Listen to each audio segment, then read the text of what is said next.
Hola mis amados, Dios les bendiga, espero que se encuentren muy bien con la ayuda del Señor. Quería decirles que los extrañamos mucho en la clase, nos hicieron mucha falta. Esperamos que estén muy bien, que se encuentren muy bendecidos en casa, disfrutando de la familia, de papá, de mamá, de los hermanitos que los tienen. Y bueno, que se tienen un día lleno de muchas bendiciones y qué bueno que hayan disfrutado de pronto la sorpresita que les estuvimos llevando desde el día de ayer. Ayer, a algunos se les entregó hoy y que hayan disfrutado ese delicioso heladito, que les haya gustado bastante.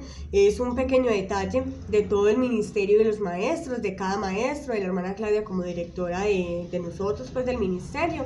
También para animarlos a ustedes a continuar, a que nos sigamos esforzando, de que sabemos que a veces es complicado por estos medios, pero que tenemos un privilegio muy grande de poder congregarnos aún a la distancia, de poder estar recibiendo aún estas clases.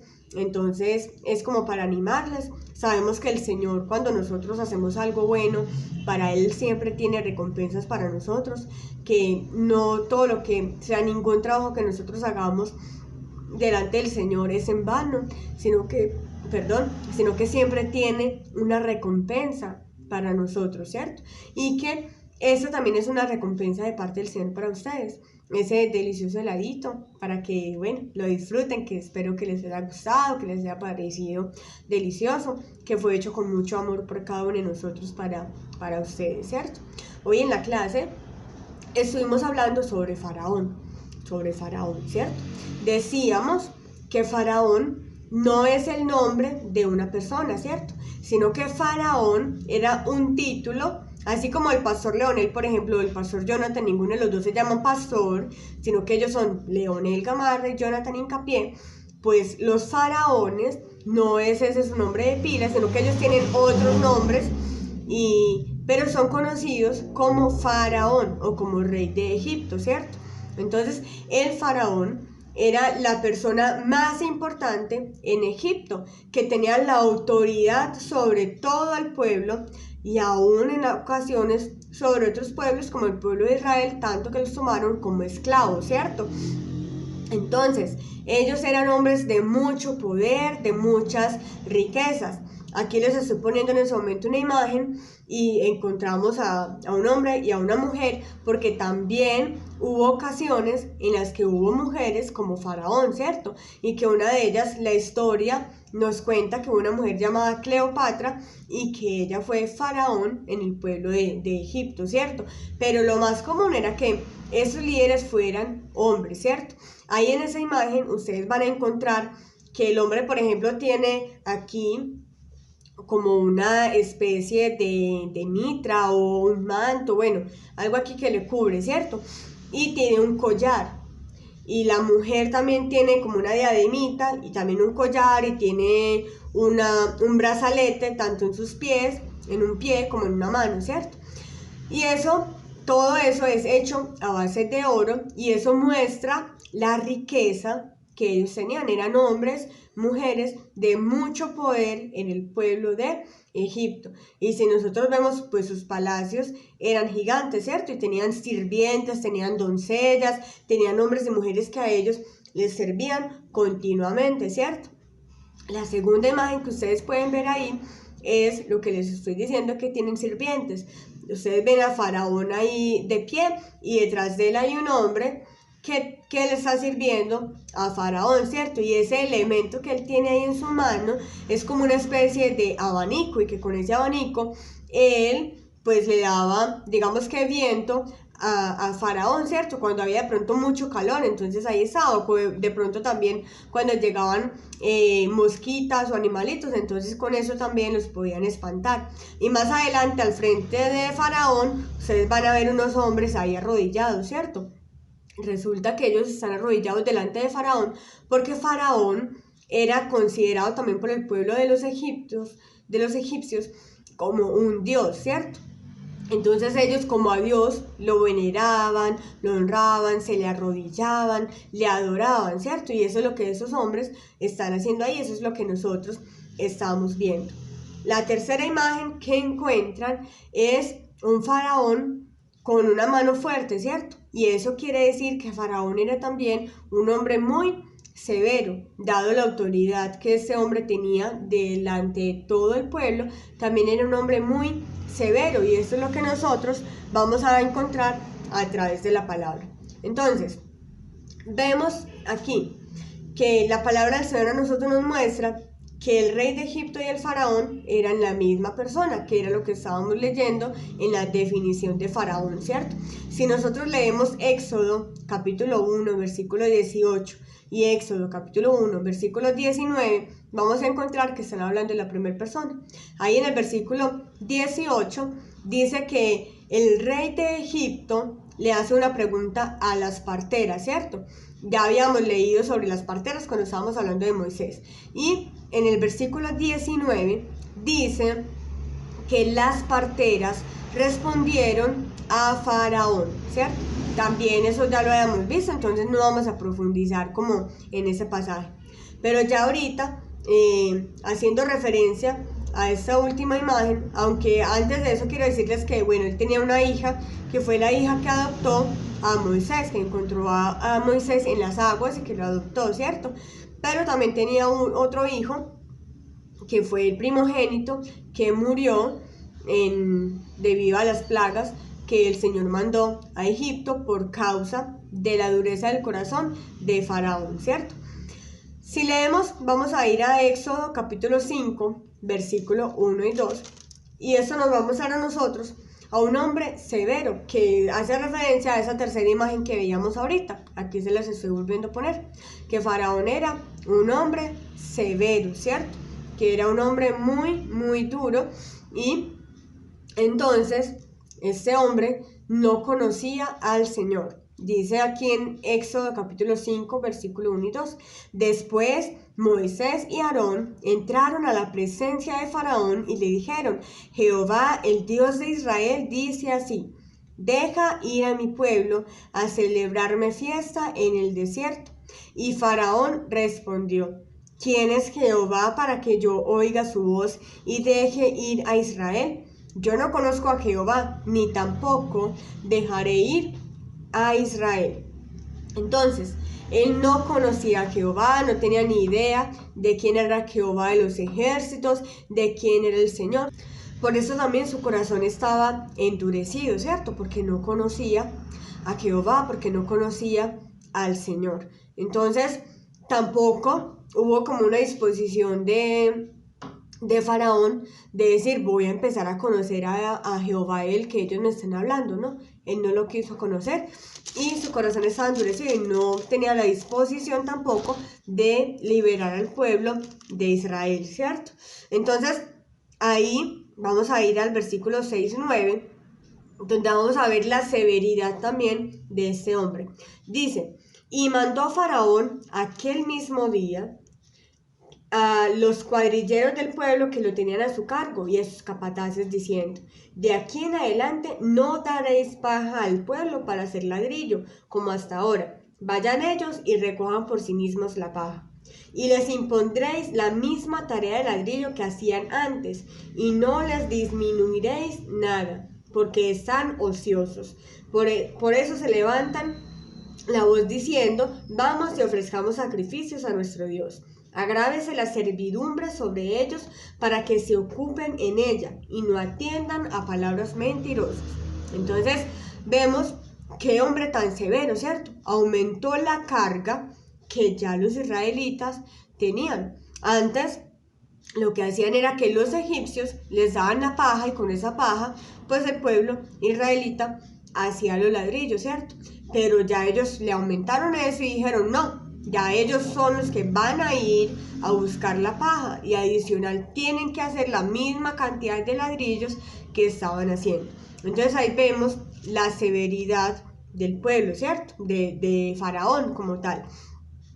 También vemos que Jehová endurece el corazón de Faraón. Vamos a ir a Éxodo 7, capítulos 2 y 3, y dice así: tú dirás todas las cosas que yo te mande, y Aarón tu hermano hablará a Faraón para que deje ir de su tierra a los hijos de Israel. y yo endureceré el corazón de Faraón y multiplicaré en la tierra de Egipto mis señales y mis maravillas. El Señor tenía un propósito con absolutamente todo, ¿cierto? Esas señales, esas maravillas a las que hace referencia son a las plagas que el Señor mandó, ¿cierto? Ahí mostró esas señales, esas maravillas, esas proezas, todo lo que el Señor hace en su potestad, en su poder, en su soberanía, ¿cierto? Pero aquí entonces Jehová endurece aún más el corazón de Faraón. Sabemos que ya Faraón pues tenía su corazón duro porque no quería dejar ir al pueblo y porque no quiso conocer al Señor, ¿cierto? Se negó a conocer al Señor aun cuando Dios pues le estaba dando la oportunidad de conocerle. Pero este hombre se negó a conocer a Dios, ¿cierto? Entonces dice que bueno, que él se niega, entonces Jehová viene, endurece aún más su corazón y eso es lo que hace el Señor, pero para él poder hacer su obra, para él poder traer todas esas señales y esas maravillas para que otros también pudieran conocerle y para él traer libertad a su pueblo, ¿cierto? Vamos a ver que a causa de esa dureza del corazón de ese hombre y a causa de no haberle querido conocer, de no haber querido aceptar al Señor, ¿qué pasa? Que llegan a la última plaga, donde es la muerte de los primogénitos, ¿cierto? Y aquí pues pierde la vida también el primogénito de Faraón. O sea, muchos del pueblo de Egipto no se prepararon, no creyeron, y el ángel de la muerte pasó y mató a todos los primogénitos del pueblo, ¿cierto? De los egipcios. El pueblo, sabemos que cuando hablábamos de esto, pues el pueblo de Israel se preparó, hizo la Pascua, hizo como Jehová le había dicho, que mataron un animalito y lo pusieron aquí la sangre sobre los dinteles de la casa, en sus puertas, para que el ángel de la muerte no pasara, ¿cierto? Cuando pasó, pues estaban cubiertos con esa sangre y bueno, eso era lo que estaban haciendo con la Pascua. En el versículo 12, versículos 29 al 31, vamos a encontrar entonces todo esto y dice: y aconteció que a la medianoche Jehová hirió a todo primogénito en la tierra de Egipto, desde el primogénito de Faraón que se sentaba sobre su trono, hasta el primogénito del cautivo que estaba en la cárcel, y todo primogénito de los animales. No solamente los hombres sufrieron, sino los animalitos. Y se levantó aquella noche Faraón, él y todos sus siervos, y todos los egipcios, y hubo un gran clamor en Egipto, porque no había casa donde no hubiese un muerto. E hizo llamar a Moisés y a Aarón de noche, y les dijo: salid de en medio de mi pueblo vosotros y los hijos de Israel, e id, servid a Jehová, como habéis dicho. Entonces, esa fue la única forma en la que Faraón dejó en libertad al pueblo de Egipto, pero el costo fue muy alto, ¿cierto?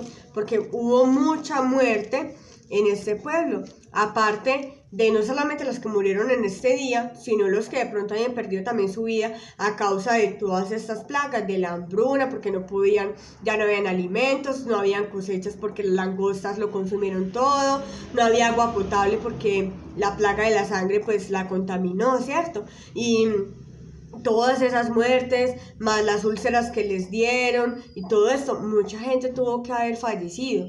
Y hubo una ocasión en la que aún los hombres, sus consejeros, le decían a Faraón: déjelos ir porque ya el pueblo está destruido, no te das cuenta de que Egipto está destruido, déjalos ir. Pero el corazón de Faraón estaba duro como una roca, como un diamante, y no quiso atender absolutamente nada y tuvo que llegar hasta esta última instancia, ¿cierto? Aún así, el corazón de Faraón seguía duro, seguía endurecido, y llegó un momento en el que él, digamos que cayó en sí, como que reaccionó y se empezó a cuestionar sobre lo que había hecho. Vamos a ir allí a Éxodo 14, versículos 5 al 10. Y dice: y fue dado aviso al rey de Egipto que el pueblo huía, y el corazón de Faraón y de sus siervos se volvió contra el pueblo, y dijeron: ¿cómo hemos hecho esto de haber dejado ir a Israel para que no nos sirva? Y unció su carro y tomó consigo su pueblo. Y tomó 600 carros escogidos y todos los carros de Egipto y los capitanes sobre ellos.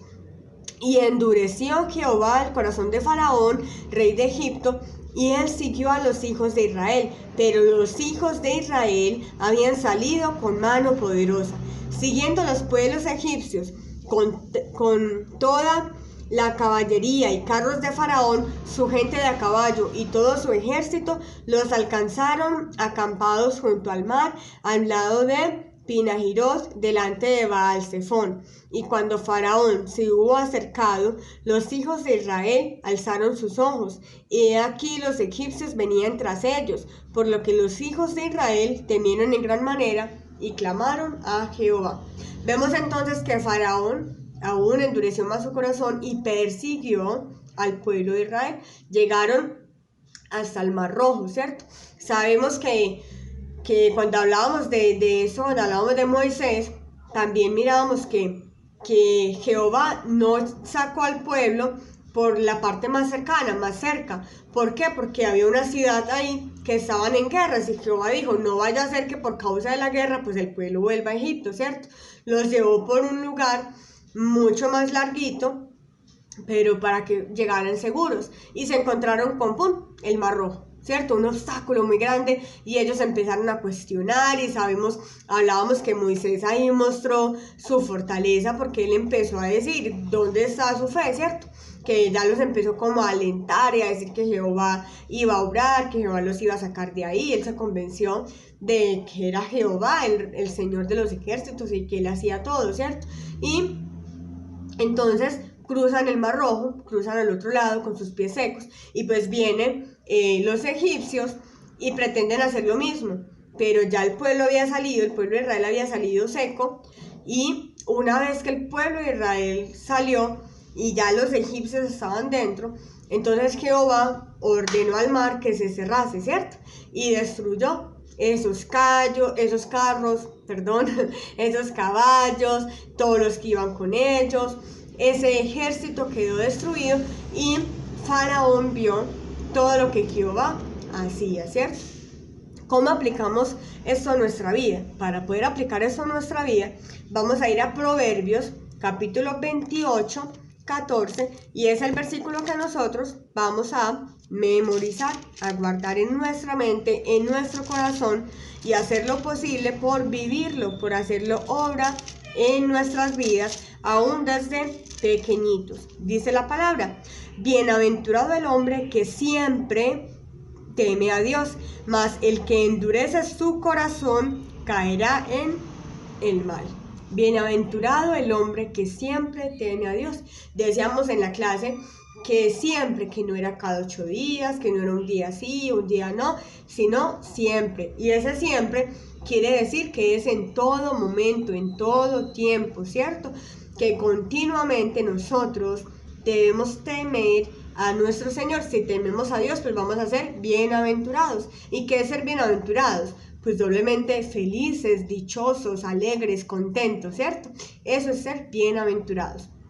Entonces, mas el que endurece su corazón caerá en el mal. Y eso fue lo que pasó con Faraón. Faraón tenía un corazón endurecido y cayó en mal, ¿cierto? El pueblo fue destruido, Egipto fue destruido. Pasaron hambres, pasaron pestes, pasaron enfermedades, tuvieron un montón de animalitos allá de pronto indeseables, que no son como muestra de nada bueno, sino que antes llevaban ruina al pueblo, ¿cierto? No podían consumir alimentos porque no habían cosechas, porque ya estaban con plagas, ya estaban con cosas, no podían tampoco tomar agua porque ya no era potable, porque estaba contaminada con sangre. Entonces hubo muchos enfermos, muchos muertos, a eso le sumamos los muertos de los primogénitos. Cayó en mal, ¿cierto? Aparte perdió a su ejército también allí en el Mar Rojo. O sea que no tenía absolutamente nada bueno en la vida de Faraón ya. ¿Pero por qué? Porque tenía un corazón endurecido. Si nosotros endurecemos nuestro corazón, nosotros vamos a pasar también calamidad. También vamos a tener adversidad tras adversidad, dificultad tras dificultad, ¿cierto? Entonces tenemos que disponer nuestro corazón para cada día ablandarlo, para poder escuchar a la voz del Señor y poder tener temor de Él. Y primero, para tener temor del Señor, no podemos ser como Faraón, que no conocía, sino que tenemos que disponernos para conocer a Jehová de los ejércitos, para conocer a nuestro Dios, para poder obedecerle, para saber qué es lo que le agrada, o qué no es lo que a él le agrada, para nosotros empezar a obrar conforme a lo que a él le agrada que nosotros hagamos, ¿cierto? ¿Qué más? Esto era ya como toda la clase, era lo que veíamos nosotros con los niños y les pusimos una actividad, ¿cierto? La actividad era que ese versículo para memorizar, pues lo escribieran, lo pusieran bien bonito en una hojita y lo decoraran, porque nosotros solemos ser muy visuales, ¿cierto? Cuando de pronto vemos algo, pues nos lo grabamos mucho más fácil. Yo hice la tarea, entonces ese es mi versículo, ¿cierto? Lo pueden ver ahí, un versículo ya decoradito, organizadito, y la invitación es a que lo hagan así, le tomen una foto, nos lo manden, lo compartan. Les decíamos en la clase que no tiene que ser hoy, que lo pueden hacer en el transcurso de la semana. Sabemos que están con muchas cositas del colegio, en la escuela, que están estudiando mucho. Entonces, en el transcurso de la semana lo pueden hacer, nos lo pueden compartir al grupo, ¿cierto? Entonces, lo hacen, lo dibujan, lo organizan y le piden permiso, eso es muy importante, le piden permiso a papá y a mamá para ponerlo en la habitación. Si lo quieren pegar en la pared o en una puerta, por ejemplo, del closet o en algún lugar, pero primero le piden permiso a papá y a mamá para que ellos sean quienes se los peguen o les digan dónde lo pueden pegar, para que no vayan a hacer dañitos, no vayan de pronto a dañar la pared o no se vayan a ganar un regaño de papá y mamá, ¿cierto? Sino que le piden permiso a ellos y le piden ayuda para poderlo pegar, para que les quede bien bonito, bien organizadito. Cosa de que cuando nosotros veamos esta palabra todos los días, nosotros podamos preparar nuestro corazón, disponer nuestro corazón para temer al Señor y no endurecer nuestro corazón, sino tener un corazón dispuesto para hacer la voluntad de Dios. Esta era la clase que nosotros teníamos, los extrañamos, hicimos un juego de Faraón pide, y bueno, Faraón pidió un montón de cosas y las mostraron en pantalla, un ganador, por ahí le vamos a dar un premio, vamos a ver qué se nos ocurre. Y bueno, esa es la clase de hoy, mis amados, espero que también la puedan disfrutar y ya. Les compartí por el grupo un video, que es una canción de Faraón les dijo no. Entonces, si de pronto no lo han escuchado, no lo han visto, los invito a que lo vean también, porque era el personaje que estábamos hablando el día de hoy. Dios les bendiga, los amo mucho, un fuerte abracito, Shalom y Maranata, se cuidan.